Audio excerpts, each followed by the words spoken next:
Alright, I'm Oumar Diallo. I go to the University of Wisconsin-Milwaukee, and I'm a freshman majoring in biology. I chose this track because I feel like it's one of the hardest tracks on the schedule and where this real skill comes out. Every time I come here, it's always a blast to race it. Yeah, so I used to play a lot of Forza as a kid, so I always had that love for racing.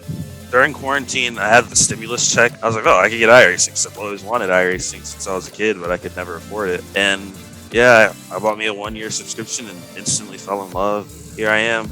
Definitely the competition aspect. You can get up at any time of day and there will always be a split up and there's always a race to do. There's usually good competition most of the time, so that's one of the big things. And also, I love NASCAR too, so just being able to do this against people is really, really fun. I think I've learned a lot of self-accountability because in a race car, it's just you, right? There's no one else to blame. There's not a lot of things you can blame other than yourself. So if you're slow, you're slow because of yourself. So just learning how to take responsibility for your actions and you learn more because you're always looking for stuff you did wrong. As I get to the fence right there.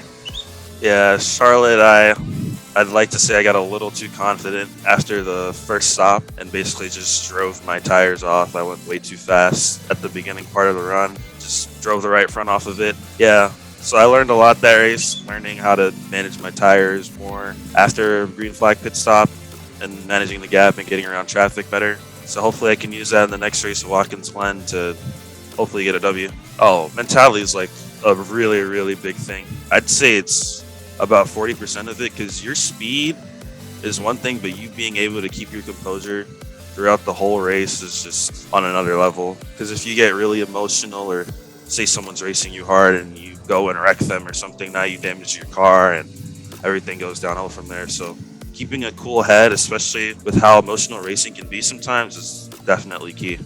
I won a S-Rock race.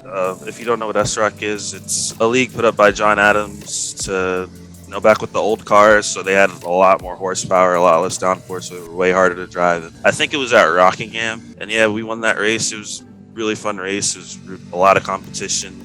I had to go against Mike Conti. If I beat him on a long green flag run after there was a split in strategy. So yeah, that was definitely one of my biggest achievements and best moments.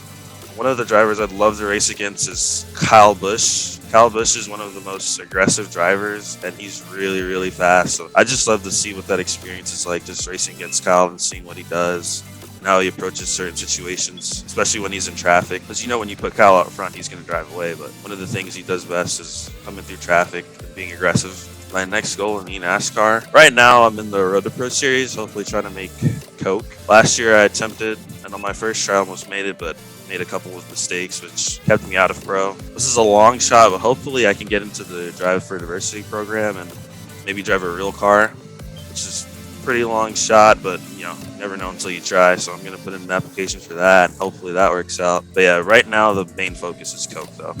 Oh, 100%. I mean, it's already happened with one of my friends, Raja Karuth.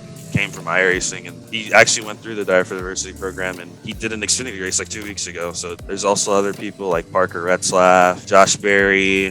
Those are the notables, but there's definitely other people that have gone through iRacing and have just been able to show that in real life, which is really cool thinking about it, because it gives a lot of us hope that we can maybe drive a race car, showing that some of the skills you have on here can translate into real life if you get the right backing.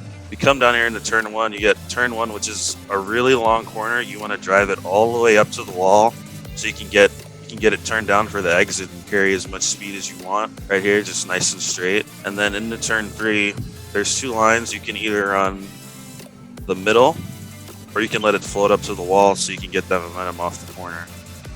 I usually like running the middle because it's not as risky as letting it float up all the way to the wall and getting right front damage, because as you saw in the last couple laps, I've knocked the fence down a couple times. But yeah, turn one, you just want to drive it all the way up to the fence right here, lift a little bit, get it turned down, and power off, and then that's lap around Darlington.